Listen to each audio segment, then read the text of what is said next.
ആ എന്താണ് എടുത്ത് പറയാനായിരുന്നല്ലോ? ഇൻവെസ്റ്റിഗേഷൻ നല്ല പെർഫോമൻസ് ആണ് വൈശാഖൊക്കെ നല്ല നെഗറ്റീവ്. അടിപൊളി ത്രില്ലറാണ്.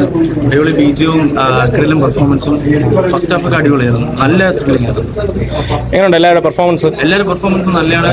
സ്കോർ ഭയങ്കര കിടിലമാണ്. അതുപോലെ ഡയറക്ഷൻ അടിപൊളി ഡയറക്ഷനാണ്. ത്രോട്ട് നല്ല ത്രില്ലിംഗ് ആണ്. അടിപൊളി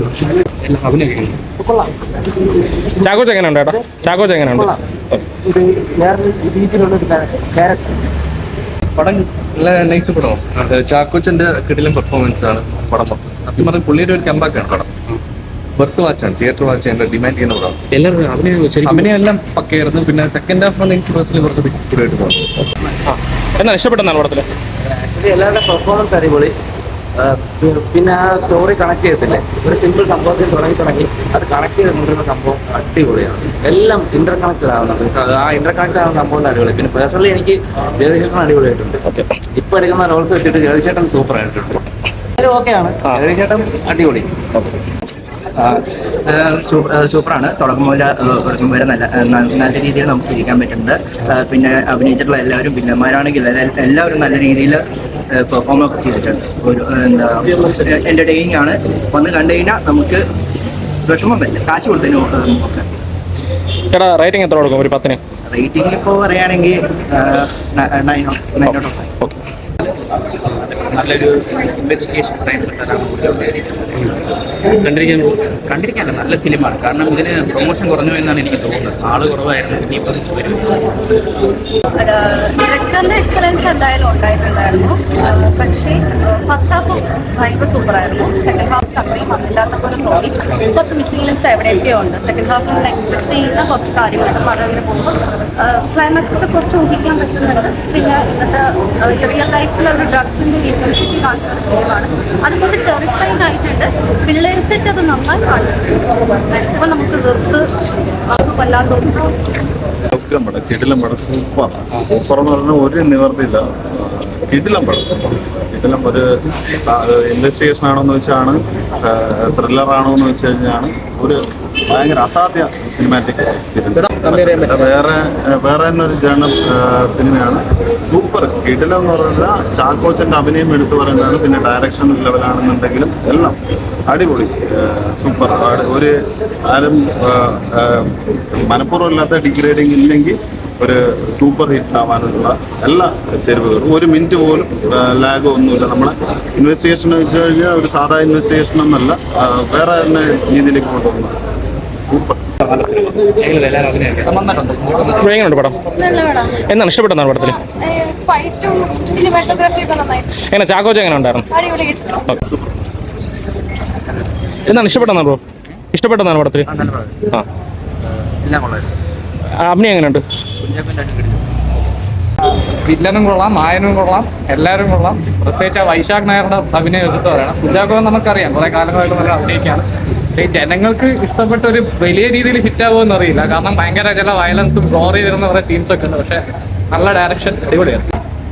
മാർക്കോ ചുമ്മാ കുറെ വെടിയും പുകയും മാത്രമായിട്ട് എനിക്ക് തോന്നിയിട്ടില്ല എൻ്റെ പേഴ്സണലായിട്ട്. പക്ഷെ ഇത് പ്രോപ്പർ ഒരു സ്റ്റോറി ലൈനുണ്ട്, നല്ലോണം ബിൽഡ് ചെയ്യുന്നുണ്ട്. ആര് ചെയ്തു എന്നുള്ള സസ്പെൻസ് എലമെന്റ് അല്ലെങ്കിലും നല്ല രീതിക്ക് വില്ലന്മാരെ ഒരു ക്യാറ്റ് ആൻഡ് മൗസ് ഗെയിം നല്ല രീതിക്ക് അത് ചെയ്യുന്നുണ്ട്. എന്തായാലും ഓടുന്നു വിചാരിക്കും.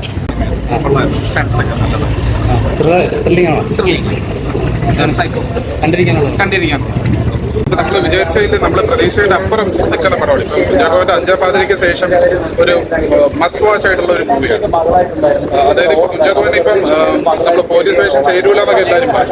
പക്ഷെ ഇത് കാണുമ്പോൾ മനസ്സിലാവും വാട്ട് എ സീസൺ ആക്ടർ. കാരണം ഭയങ്കര ഗംഭീര പ്രകടനമാണ്. ഒരു കുറെ ഉള്ളിൽ കുറെ ലെയേഴ്സ് ഉള്ള ക്യാരക്ടറാണ്. അത് റിയലി വല്ല സിനിമാറ്റോഗ്രാഫി ആണെങ്കിലും മ്യൂസിക് ആണെങ്കിലും ഡയറക്ഷൻ വൈസ് ഒക്കെ പക്ക സീക്വൻസ് ത്രില്ലറാണ്. ഇത് ഡെഫിനറ്റ്ലി വേർഡ് ഓഫ് മൗത്ത് വഴി കയറണം. അപ്പം ഞാനിങ്ങനെ റിവ്യൂ കൊടുക്കാത്തതാണ്. പക്ഷേ ഡെഫിനറ്റ്ലി ആൾക്കാർ കാണും. ക്രൗഡൊക്കെ കുറവായിരുന്നു. ഇത് ഭയങ്കര നമ്മുടെ മലയാള സിനിമയ്ക്ക് ഇഷ്ടമാകാണ്ടും അല്ലെങ്കിൽ ഈ പറഞ്ഞ ജോസഫ് അല്ലെങ്കിൽ ദൃശ്യമൊക്കെ കഴിഞ്ഞ് അടുത്ത ഒരു ഗംഭീര പടമാണ്. ഡെഫിനറ്റ്ലി സൂപ്പർ ഹിറ്റാണ്. ത്രില്ലറാണ്. എന്ന് പറയുമ്പോൾ നമ്മുടെ സസ്പെൻസ് ത്രില്ലറൊന്നും അല്ല, ഒരു സസ്പെൻസും ഇല്ല, പക്ഷെ നല്ലൊരു ഇമോഷണൽ ത്രില്ലർ എന്ന് വേണമെങ്കിൽ പറയാം. നമുക്ക് വില്ലൻ ആരാണ് അല്ലെങ്കിൽ വില്ലന്മാരാണ് സിനിമയുടെ തുടക്കത്തിൽ നമുക്ക് മനസ്സിലാവും. അപ്പോൾ ആ മനസ്സിലാക്കിയിട്ട് നമ്മൾ ആ സിനിമയുടെ എൻഡ് വരെ കൊണ്ടുപോകണമെങ്കിൽ നമ്മൾ മുഴുകിയിരിക്കണമെങ്കിൽ ആ തിരക്കഥയുടെ അത്ര നന്നായിട്ട് തിരക്കഥയുടെ ഒരുപാട് ആ സിനിമ ഭംഗിയായിട്ട് ചെയ്തിട്ടുണ്ട്. അപ്പോൾ ആ ഡയറക്ടറുടെ പേര് ഞാൻ മറന്നുപോയി. പുള്ളി ഭംഗിയായിട്ട് ചെയ്തിട്ടുണ്ട്. മാതൃപ്പക്കാട്ട് നിർമ്മിച്ചിട്ടുണ്ടെങ്കിൽ ഈ ഒരു കണ്ടന്റ് കണ്ടിട്ട് പുള്ളി നിർമ്മിച്ചായിരിക്കും. തീർച്ചയായിട്ടും നല്ലൊരു എങ്ങനെയുണ്ട് സിനിമ? കുഴപ്പമില്ലെന്ന് ഞാൻ പറയുള്ളൂ. ഭയങ്കര ഒരു സീറ്റ് എഡ്ജ് ത്രില്ലർ അങ്ങനത്തെ രീതിയിൽ സിനിമ വന്നിട്ടില്ല. നല്ല രീതിയിൽ തന്നെ എഫേർട്ട് എല്ലാവരും എടുത്തിട്ടുണ്ട്. മേക്കിങ്ങും എല്ലാം ഓക്കെയാണ്, പക്ഷേ ഒരു ലെങ്ത് കുറച്ച് കൂടിപ്പോയതുപോലെ എനിക്ക് തോന്നി. സിനിമ തുടങ്ങുന്ന തന്നെ ഒരു ക്രൈം സീൻ കാണിക്കുകയാണ്. പിന്നെ അതിനുശേഷം പെട്ടെന്ന് വേറെ കുറെ റാൻഡം ആയിട്ടുള്ള കുറച്ച് സംഭവങ്ങൾ വരുന്നു. അതിനുശേഷം ഇതിന് എന്തെങ്കിലുമൊക്കെ ഒരു കണക്ഷൻ ഉണ്ടോ എന്ന് നമ്മൾ ഒന്ന് പറഞ്ഞു പോകുന്നതാണ് ഈ ഒരു സിനിമ. അപ്പം സിനിമയുടെ ഫസ്റ്റ് ഹാഫ് എന്ന് പറയുമ്പോഴത്തേക്കും ഒരു നിമിഷം പോലും അത് ലാഗടിപ്പിക്കുന്നില്ല. സിനിമ തുടക്കം മുതൽ ഒരു ഇന്റർവെൽ സീൻ വരെ നമ്മൾ അത്രയും എൻഗേജ് ചെയ്തിരിക്കുകയാണ്. പിന്നെ ഇമോഷണലി നല്ല രീതിയിൽ തന്നെ വർക്കാവും അത് ആൾക്കാർക്ക്. കാരണം നമുക്ക് ഇങ്ങനെ കുറെ കാര്യങ്ങളൊക്കെ നമ്മുടെ ഇപ്പോൾ സമൂഹത്തിൽ നടക്കുന്ന കാര്യങ്ങളും ഒക്കെ ആയിട്ട് അത് ലിങ്ക് കണക്ഷൻ കയറി വരുന്നുണ്ട്. അപ്പൊ അങ്ങനെ രീതിയിൽ നല്ല രീതിയിൽ എമോഷൻ കണക്ട് കിട്ടും. സെക്കൻഡ് ഹാഫിൽ എത്തുമ്പോഴത്തേക്കും ഈ ഒരു ക്രൈം ഓൾറെഡി റിവീൽ ആയി കഴിഞ്ഞു. ആരാണെന്നുള്ളത് റിവീൽ ആയി കഴിഞ്ഞു. പക്ഷെ എന്തിന്, എങ്ങനെ, ആരൊക്കെ സിനിമയിൽ കാണിക്കുന്ന ഓരോ കഥാപാത്രത്തിനും എന്തിനാണ് ആ ഒരു കഥാപാത്രം ഈ ഒരു സിനിമയിലുള്ളത് എന്നുള്ളത് ഒരു ഡീറ്റെയിലിംഗ് ആയിട്ട് എക്സ്പ്ലെയിൻ ചെയ്ത് കാണിക്കുന്നുണ്ട് സെക്കൻഡ് ഹാഫിൽ. അത് നല്ല രീതിയിൽ തന്നെ വന്നിട്ടുണ്ട്. പക്ഷെ എന്നാലും കുറെ കൂടെ ഒന്ന് സ്പീഡപ്പ് ആക്കാമായിരുന്നു എന്ന് എനിക്ക് തോന്നി. ഒരു അറ്റ്ലീസ്റ്റ് ഒരു 10-15 മിനിറ്റെങ്കിലും ഒന്ന് കട്ട് ചെയ്തിട്ട് കൊണ്ടുപോകാമായിരുന്നു എന്ന് എനിക്ക് തോന്നി. അത് ഒഴിവാക്കി ആ ഒരു പോയിന്റ് ഒഴിവാക്കി കഴിഞ്ഞാൽ ജസ്റ്റ് കുഴപ്പമില്ല. നല്ലൊരു സിനിമയായിട്ട് തന്നെയാണ് എനിക്ക് തോന്നുന്നത്.